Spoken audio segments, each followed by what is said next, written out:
Okay, welcome to Thoughts and Bolts. The name of this episode is What Do the Aliens Want from Us? Part 2. If you haven't seen Part 1, please watch it because this is part of a larger argument I'm trying to make. Now, in Part 1, we got deep into The Invisible College by Jacques Vallée.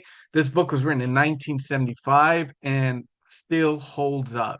This man is a genius. Now, what I thought was the central thesis of the book, or what I thought was the most important part, was this claim where he says, with each new wave of UFOs, the social impact becomes greater. More young people become fascinated with space, with psychic phenomena, with new frontiers in consciousness. More books and articles appear, changing our culture in the direction of a higher image of man.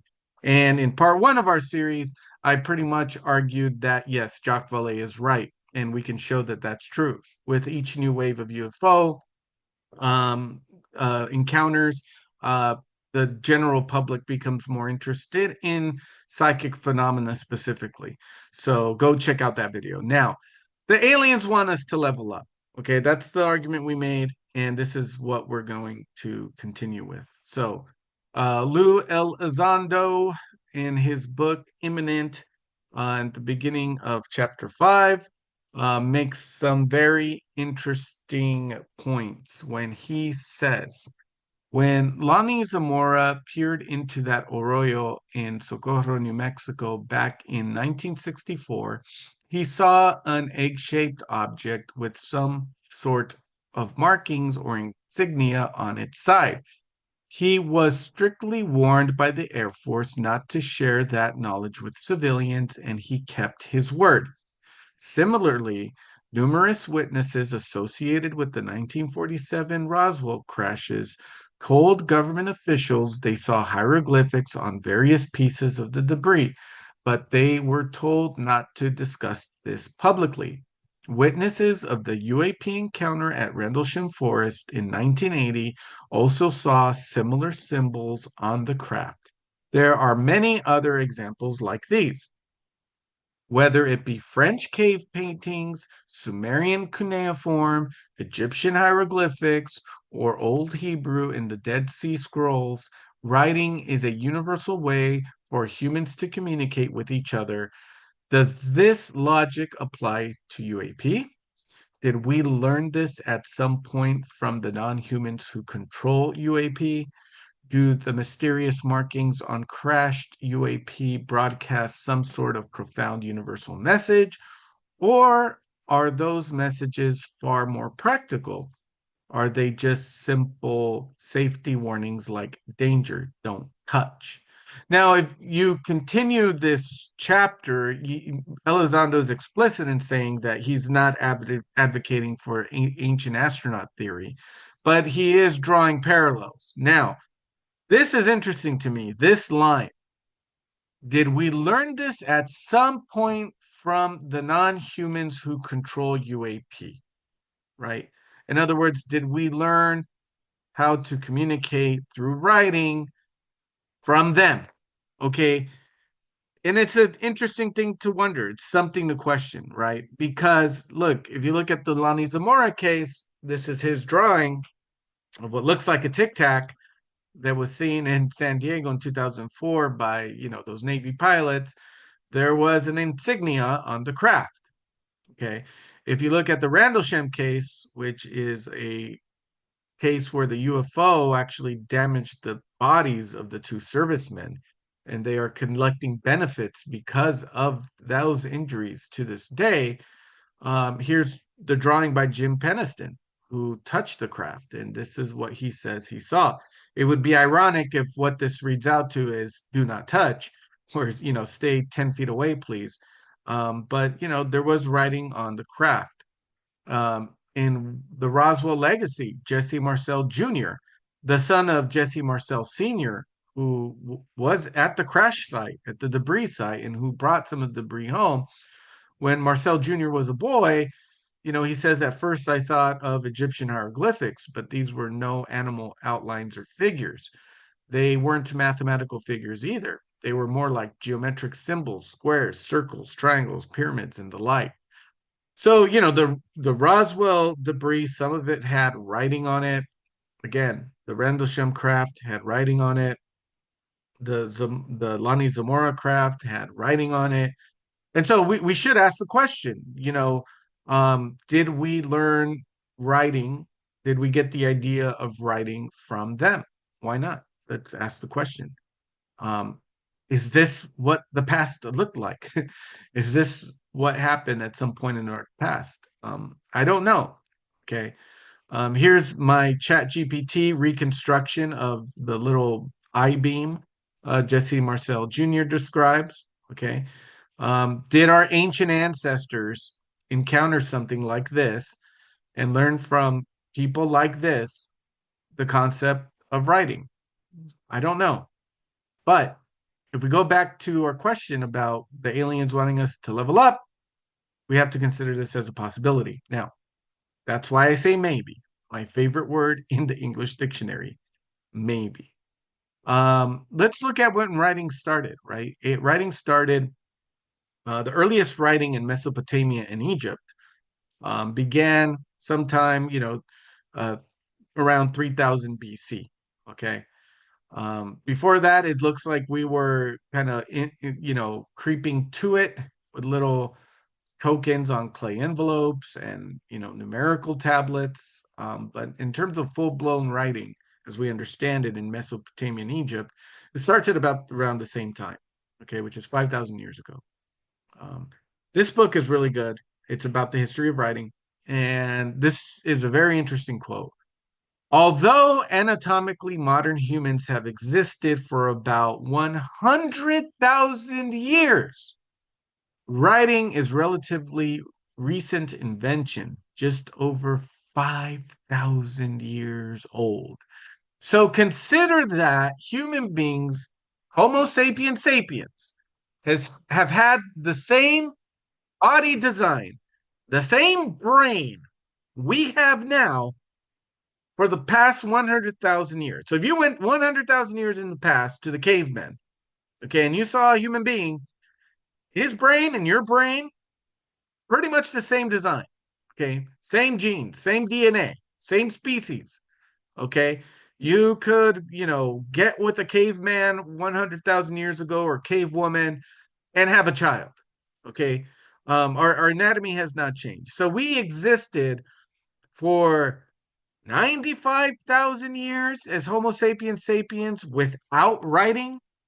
And then suddenly we just develop it 5,000 years ago in these two spots, Mesopotamia and Egypt, right? It's interesting. Okay. It makes you wonder if something like this was going on. Um, Now, writing has had a significant change on our anatomy, or at least the anatomy of literate peoples. Okay. For one thing, learning to read and write causes the corpus callosum to change. The corpus callosum being that part of the brain which connects both hemispheres. Okay. Interesting article from Inc.com showing research that seems to suggest that people who read fiction are more empathetic. So reading fictional accounts of fictional characters like Frodo and Sam going up, Mordor, in living that moment with them in your mind, right? Causes people to be more empathetic. So if you read more fiction, you'll have more empathy.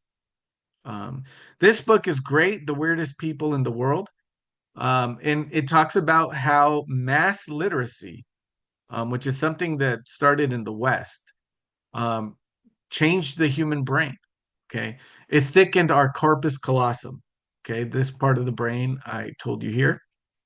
It thickened our corpus callosum, which is the information highway that connects the left and right hemispheres of the brain.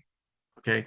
Reading and writing has altered our prefrontal cortex, that is involved in language production, as well as other brain areas engaged in a variety of neurological tasks, including both speech processing and thinking about others' minds. Okay. It's improved our verbal memory and broadened our brain's activation when processing speech. However, it has also diminished our ability to identify faces, probably because while jury rigging our left ventral occipitotemporal region, we impinged on other areas that usually specialize in facial recognition. But most interestingly, it has reduced our default tendency toward holistic visual processing in favor of more analytical processing.